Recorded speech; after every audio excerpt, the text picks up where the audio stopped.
We are the first cathedrals of the industrial age, forged in steel, blackened by the soot from coal, filled by the thunderous roar of pounding locomotives. We are the last reminders of the era of mechanics and the old progress. And these are our stories.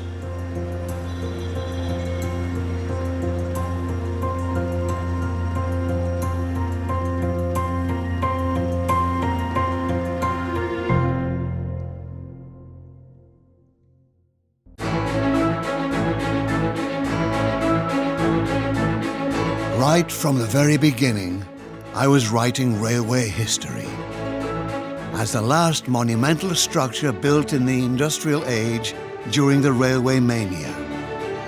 Still today, the prime example of the Midland Railway and one of London's 9 main stations.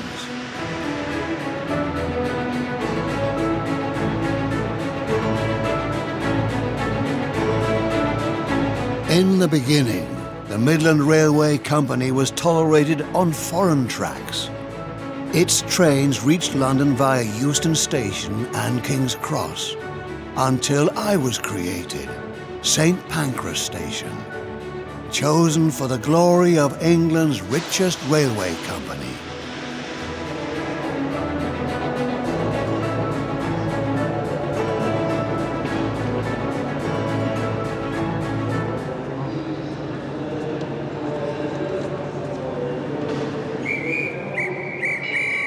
On the 1st of October 1868, the first express train from London to Leicester left my vitreous railway hall. This journey was considered the longest train ride in the world, 156 kilometers without a single stop. I was a construction of superlatives. At the back, door to the world. In the middle, cathedral. And at the front, a palace. This is a customer announcement. Please ensure that you keep your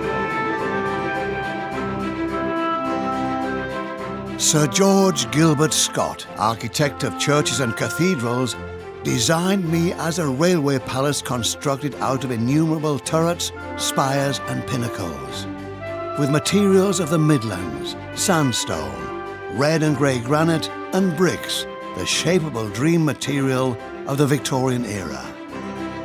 My crowning glory, still widely visible to this day, the Midland Grand Hotel.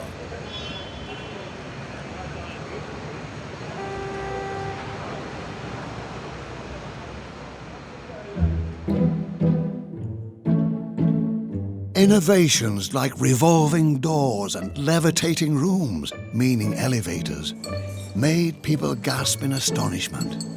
Even a luxurious restaurant full of Victorian splendor was available for the hungry travelers. My palace of travel needs a huge number of personnel. A sheer army of servants was needed for all the chamber pots, tubs, and cuspidors before you could rest in one of my 300 rooms. Every single one of them equipped with its own fireplace. Right in the middle of it, the grand staircase, still today as breathtaking as in 1873 when Queen Victoria inaugurated the hotel.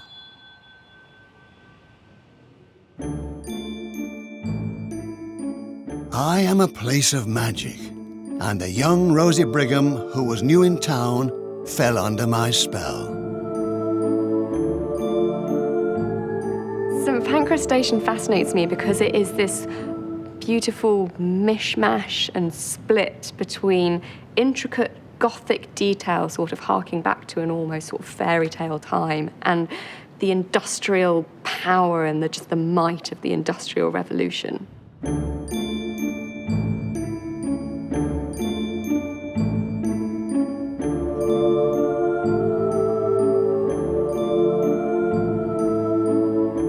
When I I came here the first time, I looked up and I saw all of these heraldic images along the columns at the top.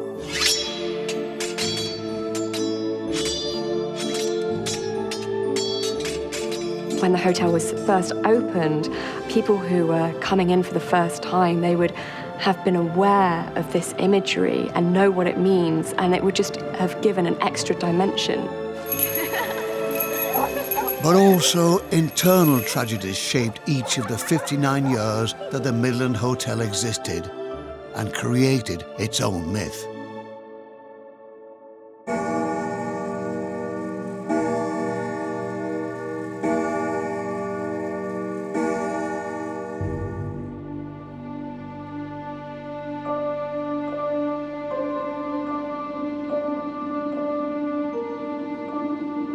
One of my favourite tales, it's a bit upsetting. It's said that every now and again you can see a maid walking around.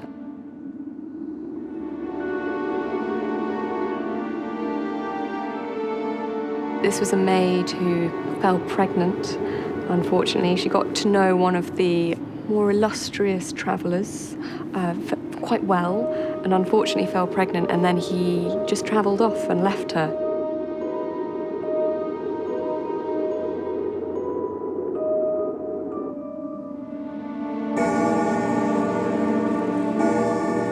So she threw herself down the stairs and met a rather early end, and it is said that she can still be seen walking around the station.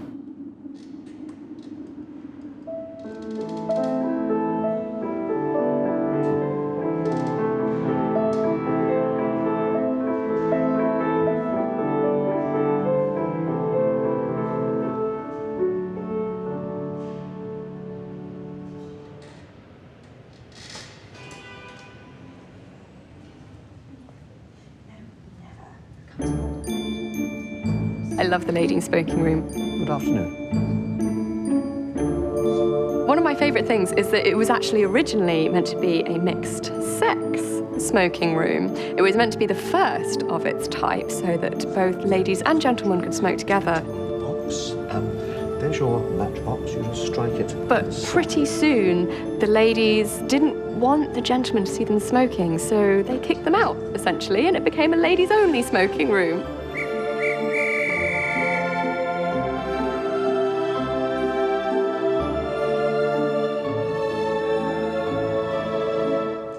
It was sort of one of the first times that they would be allowed to travel by themselves, and I think that would be incredibly liberating, because all of a sudden, it's like the world's your oyster.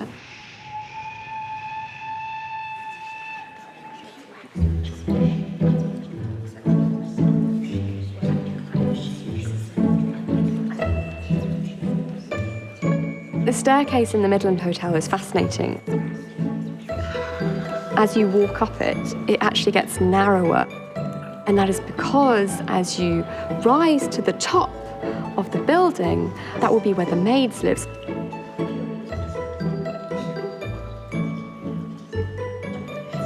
So it's wide at the bottom so that the ladies with their large skirts can pass, and it gives enough space for those ridiculous cage-like crinolines, which are sometimes, meters in diameter.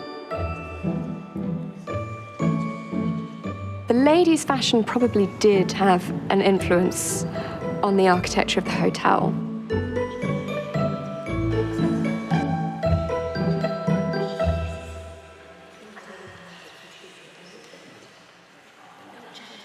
I think I could make a very good Victorian lady if I was transported back to 1890s, only if I was an upper class.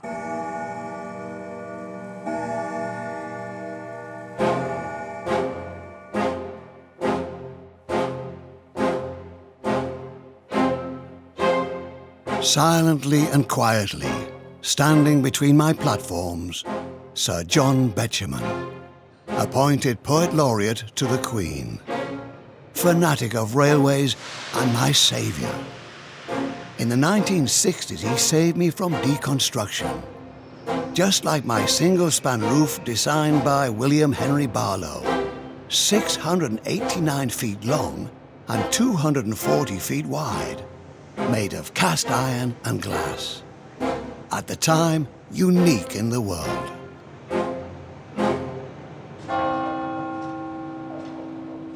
Nearby St Pancras Gardens, the remains of an old cemetery. I was erected on a big part of its former ground. The gravestones under the hardy tree are a reminder of the disreputable works exercised here. Over a whole year, 88,000 bodies were snatched from their graves.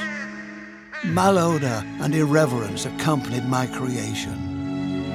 It was a dramatic experience for the 25-year-old architect Thomas Hardy.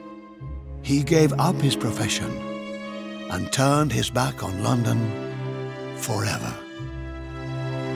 At this honourable cemetery, an old gravestone from 1797 reminds us of Mary Wollstonecraft, author, women's rights activist, and Mary Shelley's mother.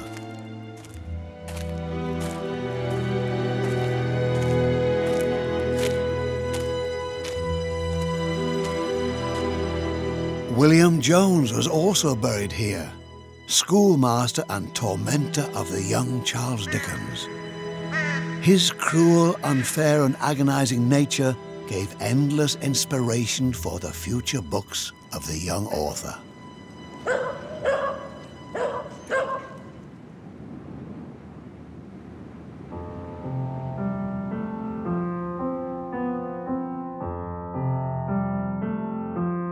I've always known since I was very small that I was related to Charles Dickens, that he was my great-great-great-grandfather. But I didn't know for some time that everybody else knew who he was.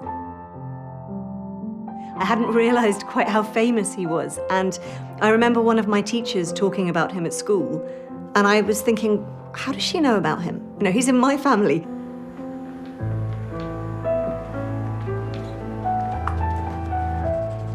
He was really, to me, known as the man who wrote Oliver. I was amazed by the width of his work, a number of different ideas that he got in there, the way he embraced social conditions of the time. And I'd had no idea of just how influential he'd been in changing some of the bad things in his society. Lucinda Hawksley, great-great-great-granddaughter of the writer, couldn't elude from the artistic family heritage. Today, she also works as a writer and is a passionate Dickens expert. When Charles Dickens was 18 years old, the very first steam train was created. And he was always a big fan of the railways until in 1865, he was on a train that was involved in a very terrible train crash.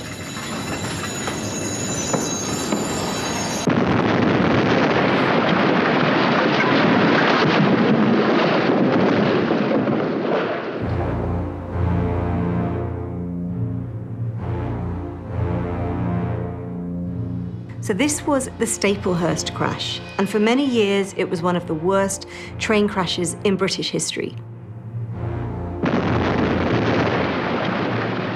Charles Dickens and his travelling companions survived, but many people did not survive, and there were also far more people who were badly injured.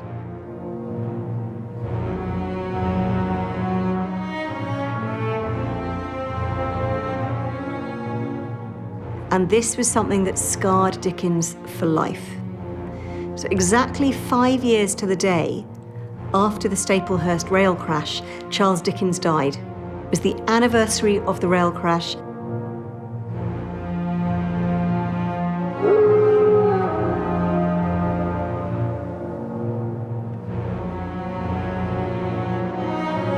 When Charles Dickens was involved in the train crash at Staplehurst in Kent, he was really concerned about the story getting into the newspapers. And this is because he was travelling with his mistress and her mother. A few years before the rail crash, he had separated from his wife, and he was in a clandestine or secret relationship with his mistress.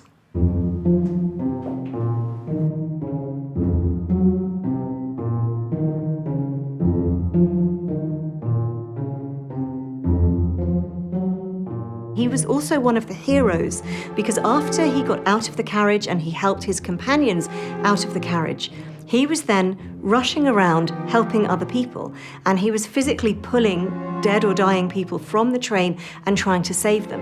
It was a very famous illustration of him, which was made by somebody who had heard that Charles Dickens had gone to the stream, filled his top hat with water, and brought it back to wash the wounds of those people who'd been injured, or giving it to them to drink.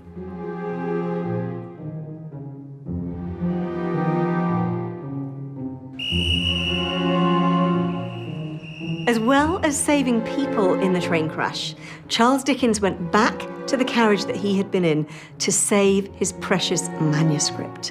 So this was a really, really important thing, that he felt he couldn't let his manuscript go.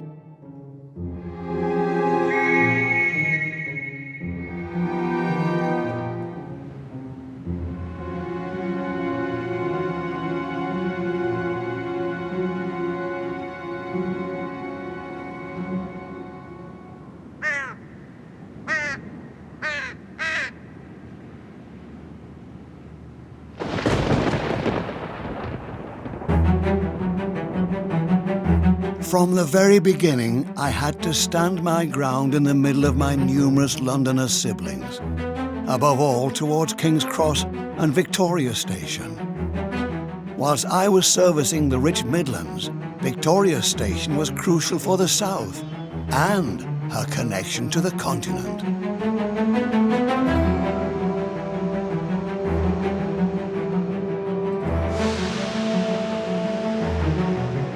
Furthermore, it was the key train station to reach Crystal Palace, emblem and remains of the first World Exhibition of 1851. Prince Albert became benefactor and patron of the Great Exhibition, and Queen Victoria gave it her royal blessing by opening the glittering World Fair.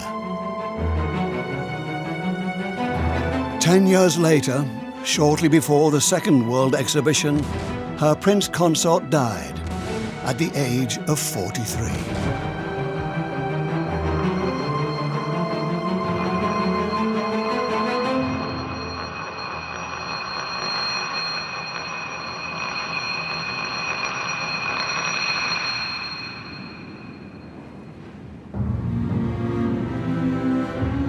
Overwhelmed by grief, Queen Victoria retreated from public life.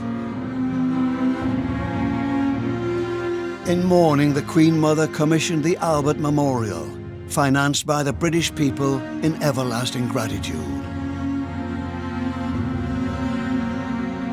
Constructed by the Cathedral architect Sir George Gilbert Scott, the same man who also created me.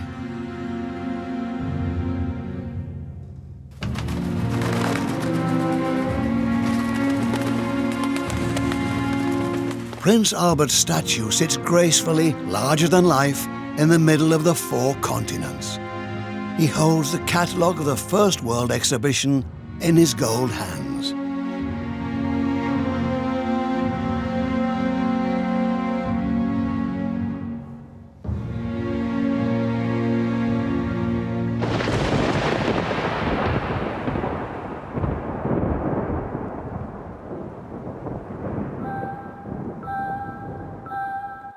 Still today, the rumor is going about that Queen Victoria consulted a medium in order to stay in contact with her deceased husband. In the 19th century, death wasn't seen as something definite. The Magnificent Seven, the 7 Victorian cemeteries, were the fruit of this belief. For example, West Highgate Cemetery, opened in 1839, it was the 3rd of its kind.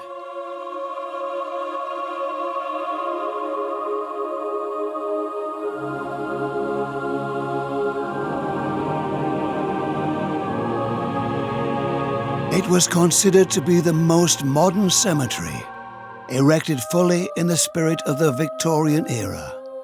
It was even considered to install steam-powered heating in the catacombs, in order to slow down the decomposition of the bodies.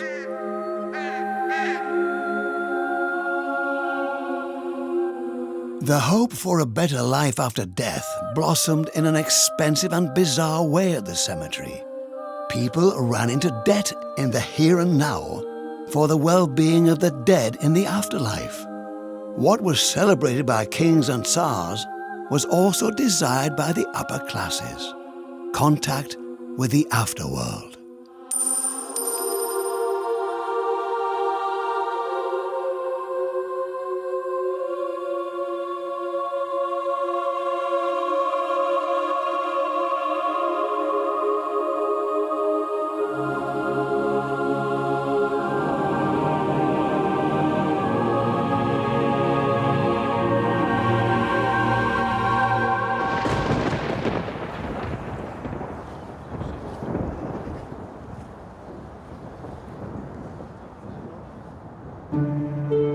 It was the marriage between media and seance.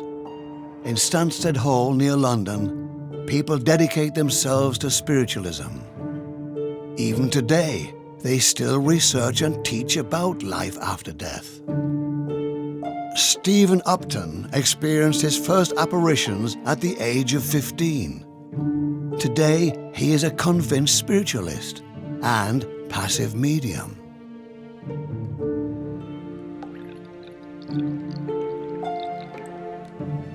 The way it would all start in those days, some people did it purely for entertainment. We have to recognise that. Then you've got people who were very serious investigators. They went to great lengths to exclude fraud. And the third category is those who had lost someone they loved, and they were desperate to know that these people somehow had survived that event called death and that they could still communicate with them.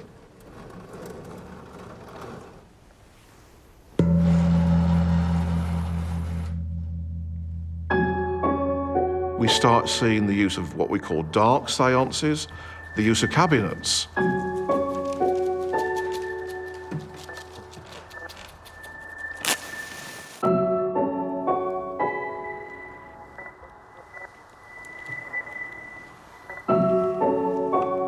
It's the frauds that introduced it. For the first 20 years or so, no medium sat in the dark.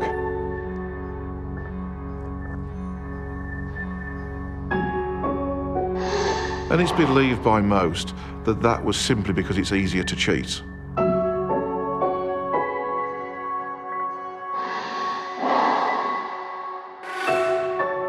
And over that period then, spiritualism started to become discredited in the minds of many.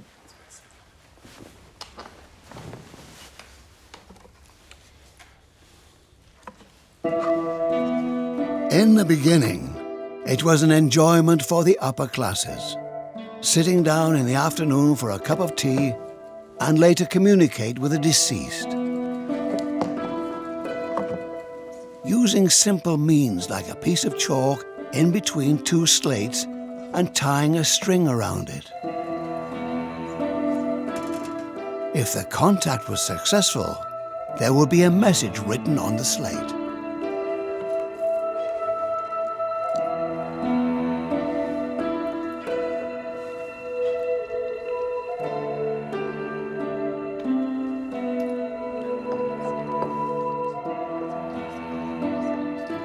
Those hands in the wax, it's possible through using what we call ectoplasmic phenomena for a spirit person, someone who has died, to materialise either parts of their body or even the whole body.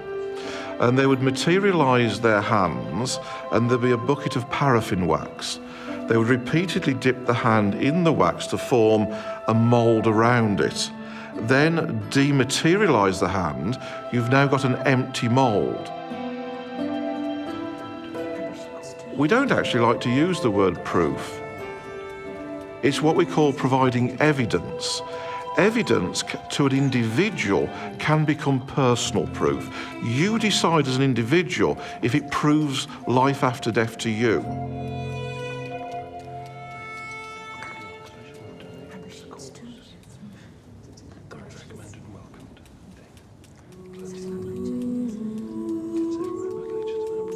We call that spirit photography. We know for a fact that throughout the last 100 or so years, there's been many cases of fraudulent pictures produced. There certainly has been evidence on photographs. We've had people who are known as photographic mediums.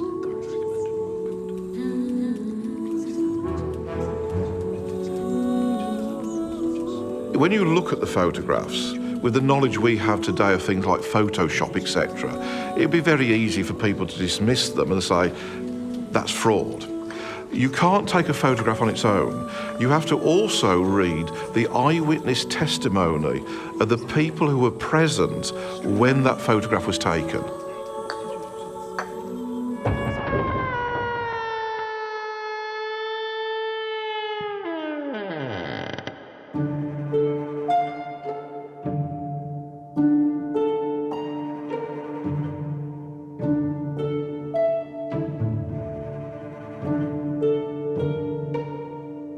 The experience I've had over the years is just too numerous, but one that comes to mind is I was in the library with a group of students.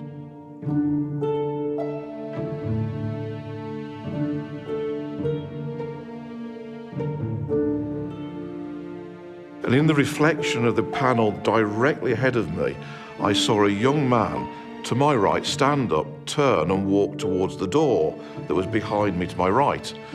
I turned round to say, sit down, and there's no one there. And then I realised that the group I had was all ladies. There wasn't even a man in the group.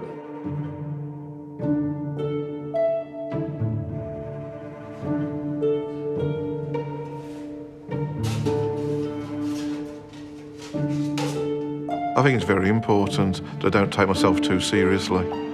We're human, we're normal. We're not special, we're not different. We've learned perhaps abilities that can help people when they have a need, help them understand that life is continuous.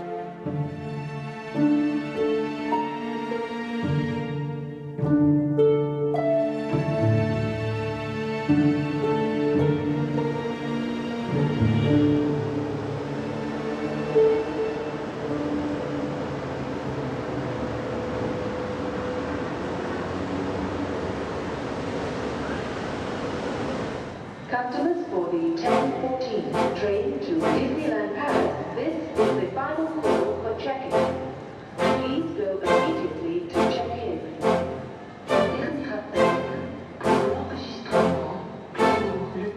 In my first years as a railway station, I wasn't only making money with travellers.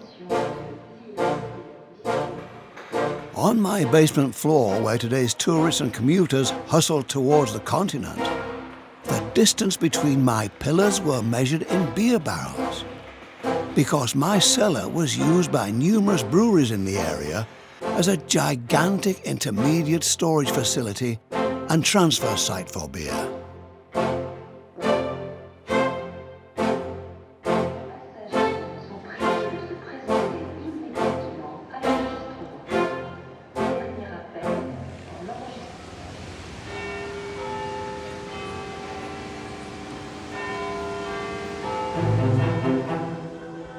At the time of Queen Victoria, the demand for beer skyrocketed, with devastating consequences for the Thames. In Westminster Palace, the curtains had to be soaked in calcium chloride due to the bad smell. Since the breweries also drained their fermenting sewage water into the river, in 1858, it was the summer of the Great Stink. Parliament and the court considered a move away from the sewered Thames.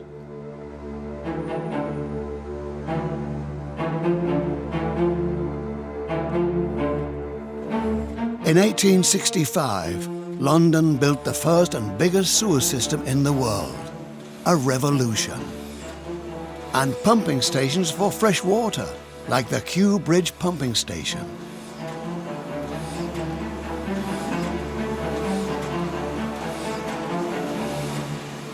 In the style of an upper-class mansion, it delivered, initially via wooden pipes, fresh water for the west side of London, right up to the area where I'm standing today.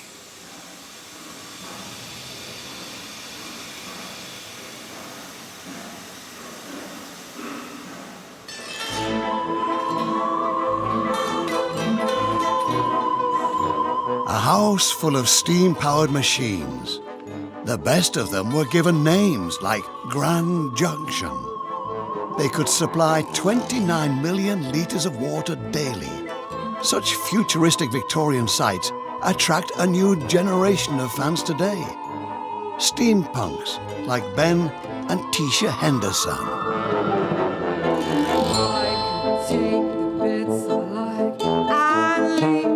Rest of me behind, I'll run from them, never looking back. They've grown into something I can't control. We've written songs for a long time before we were steampunks. We were trying to make a music video which involved artificial intelligence robots. So we created this world of Victorian robots. We carried on in that vein. The next music video we made was featuring St Pancras station. St Pancras is a beautiful place for that.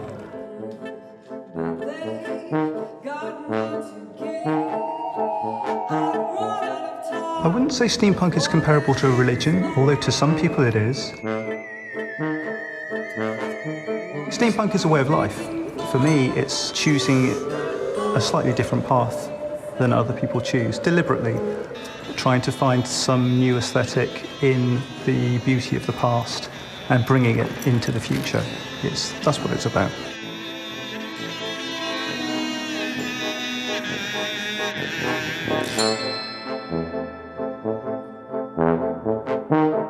One of the things about steampunk, it's imagining a world that never happened, or it's how the Victorians would imagine the future to be.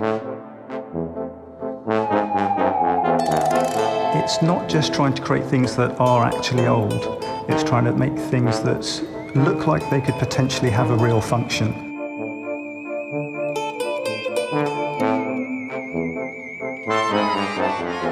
Making things from real materials gives them character. And they suddenly have grown out of this sort of black plastic, rectangular, shapeless thing into something it's still a mobile phone, but it's got a dial on it and a horn, you know, and it becomes something different, which I love. I need your security. No personal pyramids. You know my secret. With the ray gun, I wanted to make something that looked impressively chunky and realistic, and it looked like it could do something. It does actually have a functional use as well. You can actually fit a full bottle of whiskey inside that thing. It could never actually do any damage. But I sort of imagine it to be a shrink ray, so it's not a violent thing, it's something that just makes objects smaller, so that you could then put them in your handbag and, you know, take them with you. I could take the bits alive and leave the rest of me behind. I'll run from them, never looking back. They've grown into something I can't control. So when I'm creating things, I sort of think, if the Victorians had made this, what would it look like? How would they design it? What materials would they use? That's where I'm going with it.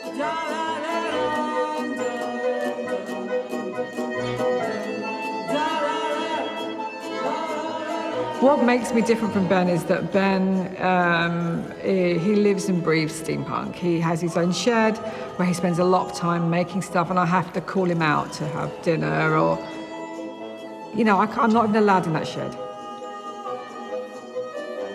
I like the fact that you can wear the Victorian stuff, but you can kind of create it with a modern twist.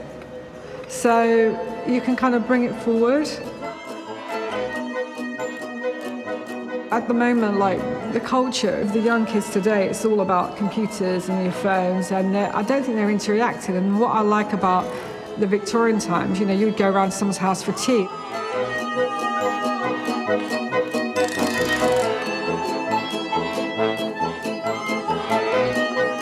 We've lost that, you know. People don't make that effort anymore, do they, really? I wouldn't like to live back in the Victorian times, but living in a steampunk future. And the thing about a steampunk future is that it's happening right here, right now, because we're making it.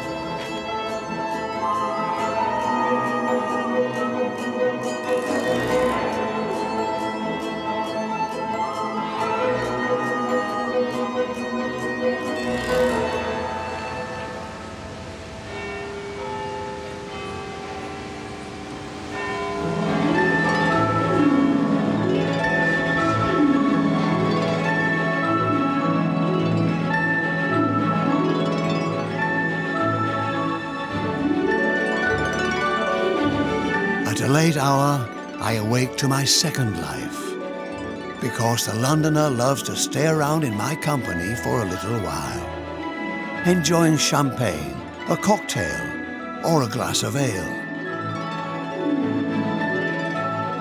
While the Eurostar trains depart from my gates via Dover to the continent.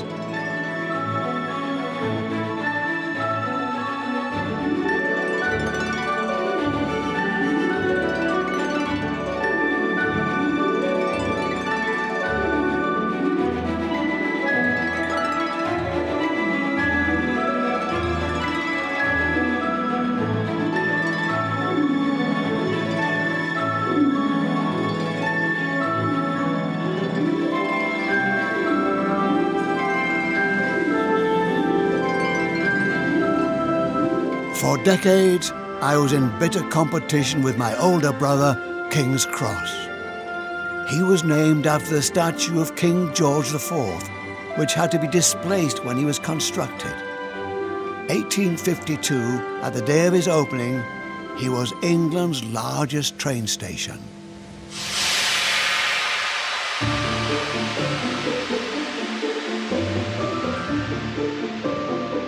He even went down in film history as the magical train station.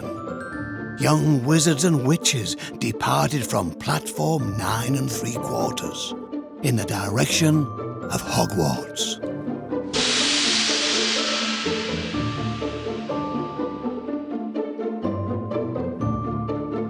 King's Cross was a symbol of the Great Northern Lines and was ever since the train station of kings. Queen Victoria and her royal family took his service for travelling to their noble home, Balmoral Castle.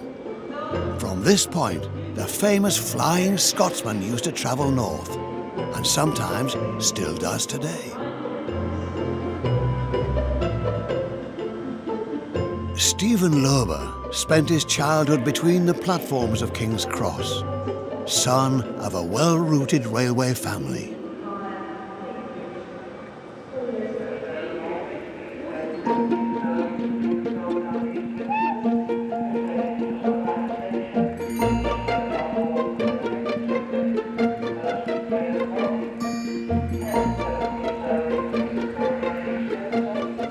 My connection with King's Cross is the fact is that my father worked there for many years. I sort of started on there as a junior railman. But it also was a playground for a kid. But you couldn't be too silly. You had to respect the station and, you know, but yeah, played around a bit, you know, mucked about sometimes, caused a bit of mischief.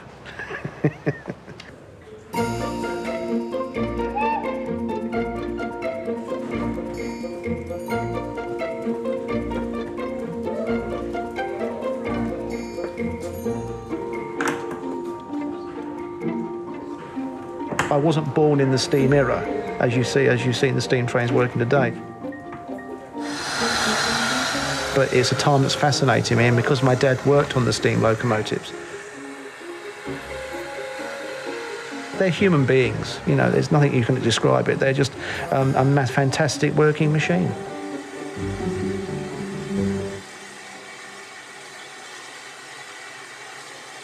Basically, a locomotive is always considered as a she. If they play up, they'd always consider that being temperamental, being awkward. I hope I'm not putting my foot in this, but, you know, that's the reason why. It's always a she. The steam locomotive, if it plays up, goes wrong, or it shows you it doesn't approve that you're doing something wrong by operating it, will always tell you, like a lady, that they do not like it. There you go. How's that?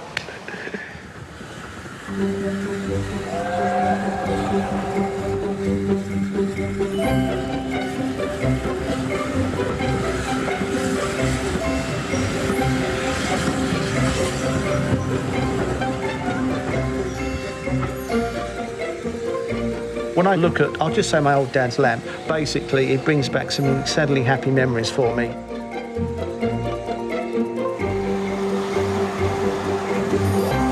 Like one of the British railway traditions that were established right in the beginning of the age of railway.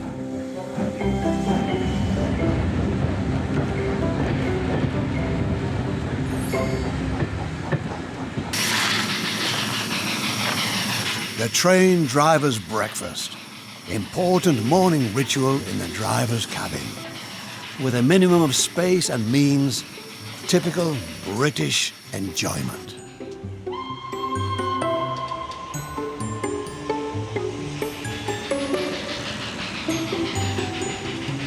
My dad was working as a fireman to his driver, and this was during and just after the war, I think, because rationing was still very much, you know, in place. So what they do is they get the shovel, clean it, and put their bacon and eggs on the shovel, then put it in the fire hole door and cook it.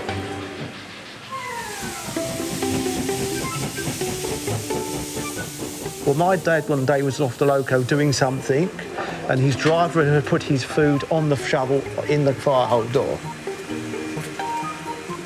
And then suddenly my dad jumps on and opens what they call the blower. And that gives a little bit of a draft into the firebox to prevent the fires coming out. Well, this took the bacon and eggs off the shovel, through the tubes and up the chimney.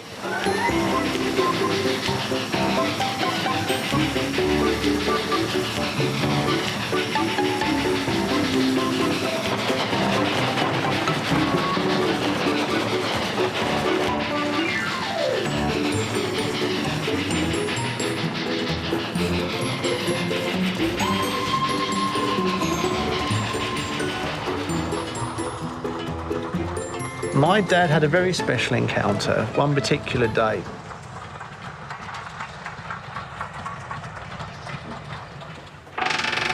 He was a sleeping car attendant at the time.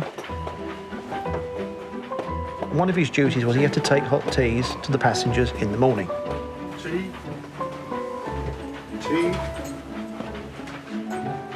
On this.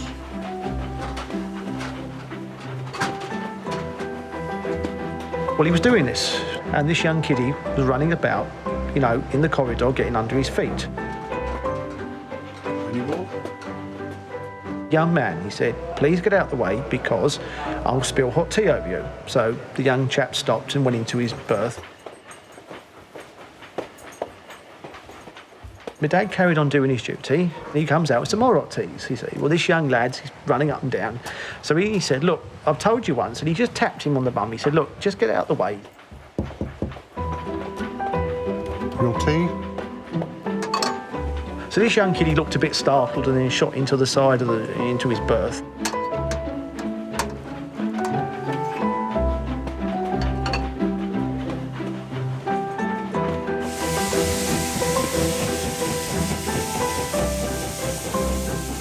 As my dad was clearing up later on, he said, a chap came down to him. He said, you know that young lad you sort of tapped on the backside? He said, yes. He said, well, you do know he's a royal prince. He said, I think you said you've just tapped Prince Andrew's backside. So anyway, but the young lad found it exceptionally amusing and absolutely hilarious. So that's the encounter where my dad was a little bit of encounter with royalty.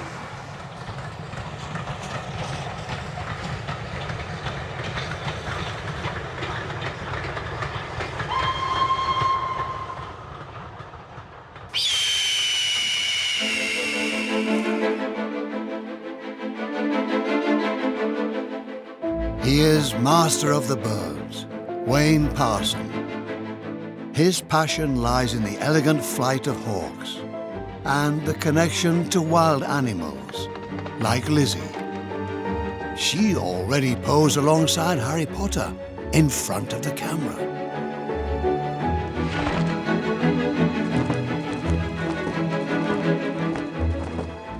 It is close to say that. It is a bit like a marriage.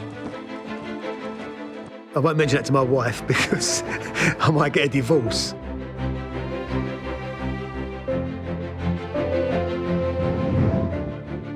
It's like two families. My wife, she doesn't agree. Obviously, we've got two little toddlers running about, and she thinks it's a bit like me sitting down the pub having a beer while I'm training my birds. And I'm glad she understands that I do that.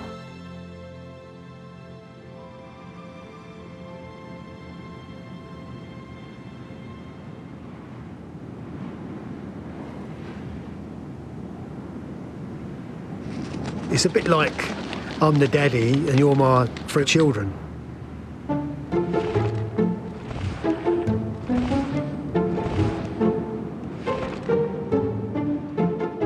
Rosie's character, she's a little bit spoiled. She reminds me of a dog what's been spoiled. She'll do certain things where Lizzie and George wouldn't even dream of.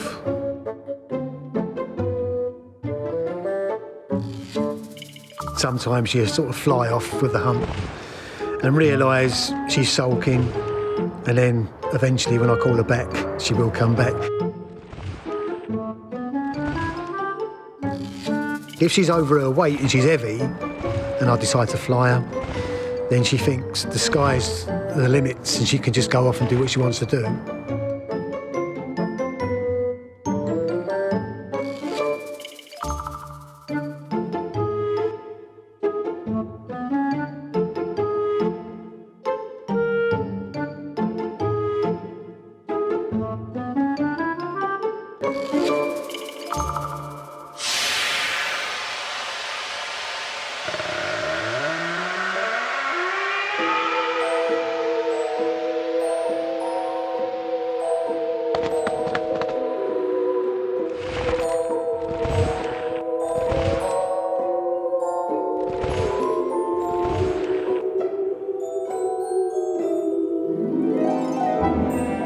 Rosie also flies for me. 4 times a week she roams around my interior, trained especially in order to keep my departure hall free from pigeons.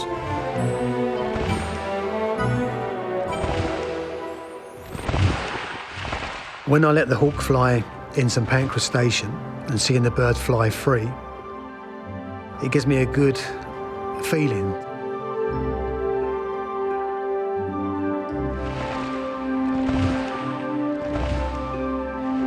You've trained the hawk to fly, not to kill the pigeons, but just to sort of move the pigeons on.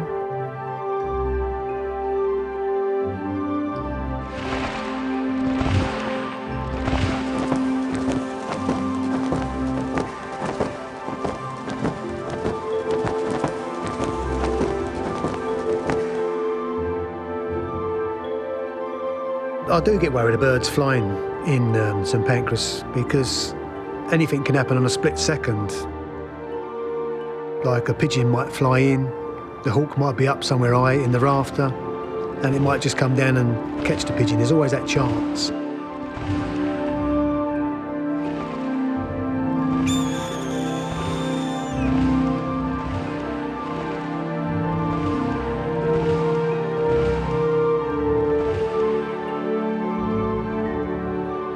It is a bit of a dangerous place as well because the hawk could take the pigeon onto one of the tracks, one of the railway lines as well. And then we've got to gain access to get the hawk back before a train comes in.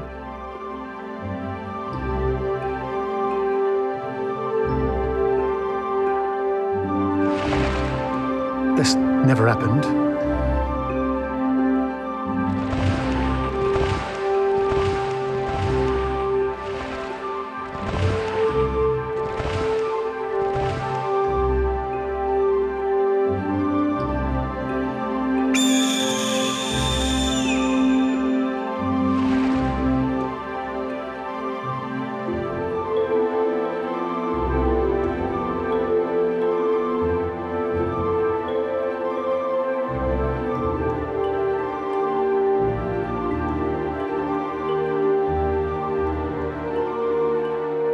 But when you're flying a hawk around and people do come and talk to you, they say, oh, we've never seen a hawk that close before. It looks so magnificent.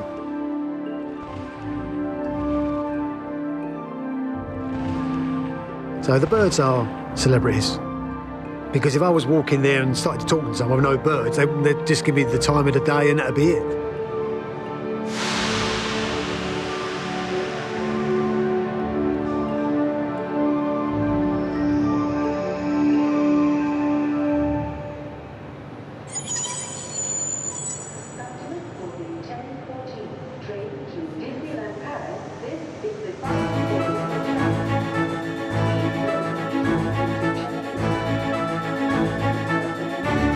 As a relic of the age of steam and mechanics, from the Victorian age made of iron, I'm now standing here. And despite all the modernizations, I'm still inviting you to dream. Fuel beloved longings when my locomotives, blackened with soot, were stomping and puffing in order to discover the world.